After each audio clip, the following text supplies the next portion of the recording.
lấy tình đi thầm lướt hai thọ khla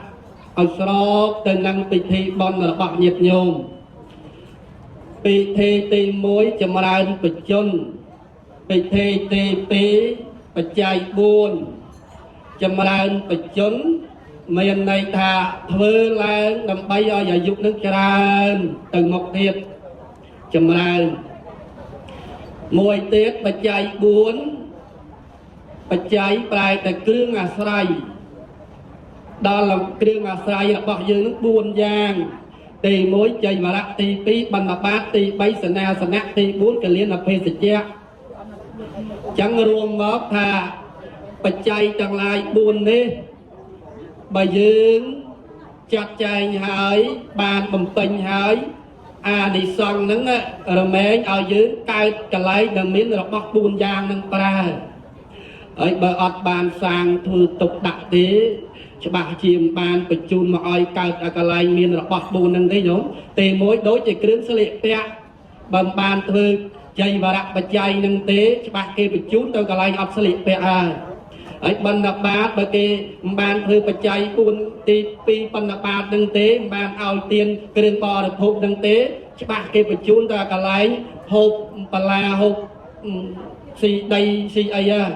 bơm bàn ao nơi sân nạc tiền tế cho bà chia cài mẫu rồi cả lấy nâng bàn cái bò bong cho tam từng giáp chắc tam cùng nục xong nam tam bà lai tam ấy ở bơm bàn bên lực cái liên là bê sẽ chẹt tiền tế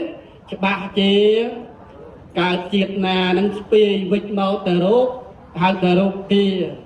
về tình yêu cầm kìm chọc rốtដល់ngày chọc chỉ vậtสรุปមកថាបច្ច័យប្រែតែគ្រឿងអាស្រ័យថ្ងៃនេះកូនចៅខ្ញុំប៉ាទៅគាត់ជូនបច្ច័យ4គ្រឿងស្លៀកពាក់គ្រឿងបរិភោគទេសនាសនៈនិងភេសជ្ជៈទានដែលក្នុងគោលបំណងហ្នឹងយើងនិយាយឲ្យខ្លីថាតបគុណយល់ពីព្រោះថាពីមុនមកកូនចៅប្រើរបស់4យ៉ាងហ្នឹងគាត់ចិញ្ចឹមកូនប្រុសស្រីដោយរបស់4យ៉ាងហ្នឹងដែរ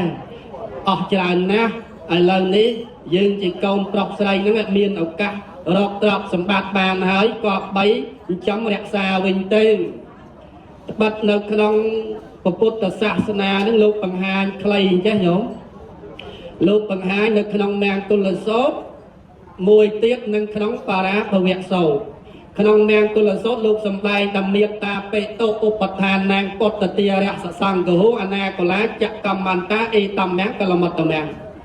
តអ្នកដែលបានសង្គ្រោះមេត្តាមួយអ្នកបានសង្គ្រោះបៃតាមួយរហូតសង្គ្រោះពុទ្ធភរិយាទាសាទាស័យនោះតែអាត្មាលើកគោលខាងដើមថាអ្នកបានសង្គ្រោះមេត្តាបៃតាជាអ្នកដែលទទួលបាននៅមង្គលពាក្យថាសង្គ្រោះហ្នឹងញាតិញោមដឹងហើយអ្នកមានសេចក្តីទុកយើងសង្គ្រោះយើងជួយយើងឧបត្ថម្ភយើងបាក់សេចក្តីស្រេកឃ្លានបងលំទឹកឃ្លានបងខ្វះខាតឃ្លានបងរងទុកហ្នឹងយើងជួយហ្នឹងយើងហៅថាសង្គ្រោះហ่า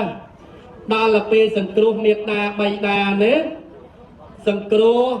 ទៅដោយផ្លូវកាយផងសង្គ្រោះដោយផ្លូវចិត្តផង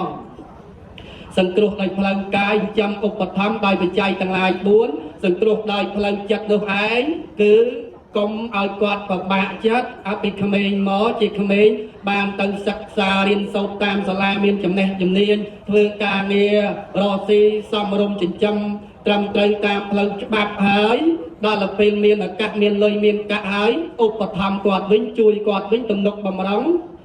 ក្នុងនេះឯងពុទ្ធព្រះអង្គប្រកាសសម្ដែងថាបុគ្គលនឹងកូននឹងទទួលបាននៅមង្គល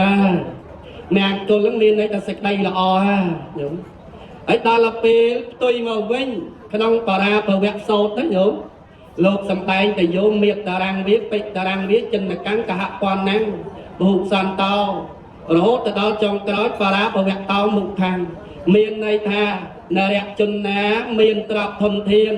ហើយខ្លួននឹងខ្លួនមិនបានចិញ្ចឹមរក្សាមេត្តាបៃតាដែលចាស់ជរាហេតុនោះទៅជានាំឲ្យវិនាសអញ្ចឹងឥឡូវទីនេះ